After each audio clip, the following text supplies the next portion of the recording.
अस्सलाम वालेकुम। इन अल्फाज से इंग्लिश बोलना और लिखना अपना एडवांस बना सकते हैं आप। मोर ओवर हम कहते हैं मज़ीद को। जैसे अगर कोई हम बात कर रहे हैं दरमियान में हम ये कहते हैं कि मज़ीद हमें ये करना चाहिए, मोर ओवर उस सेंस में आप यूज़ कर सकते हैं। इसके अलावा नंबर 2 है in my opinion. In my opinion आप अक्सर कहते हैं ना अकॉर्डिंग टू मी, मेरे ख़्याल में, मेरे मुताबिक। तो आप उसकी जगह ये भी बोल सकते हैं इन माय ओपिनियन, ठीक है, मेरे ख़्याल में। उसके बाद इट सीम्स लाइक, ऐसा लगता है, ठीक है।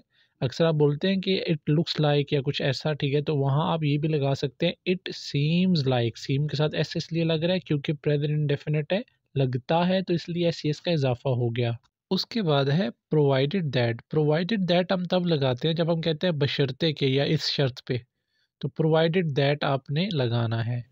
वेयर एज हम लगाते हैं जबकि, और वेयर एज की जगह आप कभी कभी हाउएवर भी लगा सकते हैं, आपकी मर्जी है। तो जबकि की इंग्लिश क्या होती है? Whereas. उसके बाद है इस वजह से। ये बहुत इंपॉर्टेंट है क्योंकि आप अक्सर पैराग्राफ्स के अंदर या अपनी राइटिंग के अंदर इसलिए की इंग्लिश जो बोलते हैं दैट इज़ वाई, उससे ज़्यादा अच्छा वर्ड क्या है? एडवांस्ड, द रीज़न वाई, ठीक है। उसके बाद है as long as. As long as हम कब लगाते हैं? जब तक। फॉर एग्जांपल मैं कहता हूँ जब तक मैं यहाँ हूँ परेशान मत हो, as long as I am here, don't worry, ठीक है। तो ये भी आप लगा सकते हैं एडवांस इंग्लिश में।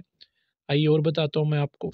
तो एज लॉन्ग एज समझ आ गया होगा। उससे जो नीचे है देखिए लिखा हुआ है अनलेस। अनलेस का मतलब होता है जब तक नहीं। जब तक नहीं का क्या मतलब है? उसका उलट है ये एज लॉन्ग एज का। लेकिन अनलेस की मैं आपको ख़ास बात बताता हूँ कि जब जुमले में अनलेस लगेगा तो अलग से नोट नहीं लगाना, क्योंकि अनलेस के अंदर ही नोट आ गया है। जैसे जब तक तुम खाना नहीं खाते, इसकी इंग्लिश होगी अनलेस यू ईट फूड। ये नहीं कि unless you don't eat food, क्योंकि अनलेस के अंदर ही नोट आ गया है।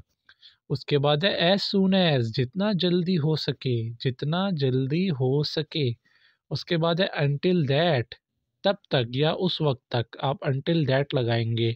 उसके बाद है इवन दो। इवन दो का मतलब है हालांकि। हालांकि के लिए हम क्या लगाएंगे? Even though. उसके बाद है ड्यूरिंग दैट, इस दौरान। ड्यूरिंग दैट, इस दौरान। एज अ कॉन्सिक्वेंस, ये बहुत इंपॉर्टेंट है, नतीजे के तौर पे, ठीक है। As a consequence. उसके बाद है in order to. In order to का मतलब होता है के लिए, के लिए। उसके बाद है ऑल दो का मतलब होता है अगरचे, अगरचे। आपको और भी इम्पोर्टेंट बताता हूँ। नेक्स्ट देखिए आप हुज जो है ये इम्पोर्टेंट है क्योंकि लोगों को नहीं पता इसका क्या मतलब है, किसका या किसकी, कोई चीज़ की जब हम बात करते हैं। मैं कहता हूँ किसकी गाड़ी है, हुज कार। किसका घर है, हुज हाउस, ठीक है, ये उस सेंस में यूज़ होता है।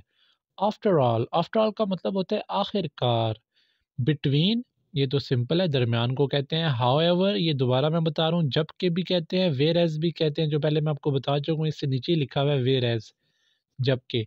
एट वंस, अचानक। अचानक या सडनली को हम एट वंस कह सकते हैं एडवांस इंग्लिश में, ठीक है। एक्चुअली, दरअसल। उसके बाद है इन एडिशन, इजाफी तौर पे। जब हम पैराग्राफ कोई लिख रहे होते हैं या बात कर रहे होते हैं, हम अगर कहते हैं ना इन एडिशन, मतलब इजाफी तौर पर ये बात भी है। उसके बाद है ऑल राइट, ठीक है। ऑलरेडी, पहले से ही। नेक्स्ट बिसाइड दैट, ये बहुत इंपॉर्टेंट है, इसके अलावा के लिए। अक्सर हम कहते हैं ना इसके अलावा ये बात है, तो बिसाइड दैट बोलेंगे आप। एट फर्स्ट, शुरू शुरू में। ऑलमोस्ट, तकरीबन। ऑल दो, अगरचे। वंस अगेन, एक बार फिर। नेवरदलेस, बहरहाल। इवेंचुअली, आखिरकार। इनिशियली, शुरू शुरू में। अगेंस्ट, खिलाफ। तो ये सारे इंपॉर्टेंट वर्ड आपने अपनी वोकेबलरी में यूज़ करने हैं अपनी पैराग्राफ राइटिंग के लिए, एडवांस इंग्लिश के लिए, एडवांस इंग्लिश स्पीकिंग के लिए। तो ऐसी मज़ीद वीडियोस के लिए नीचे दिए गए नंबर पर रब्ता करें, कोर्स कर सकते हैं आप। और मेरे इस चैनल को लाजमी सब्सक्राइब करें। मिलते हैं नेक्स्ट वीडियो में। अल्लाह हाफिज़।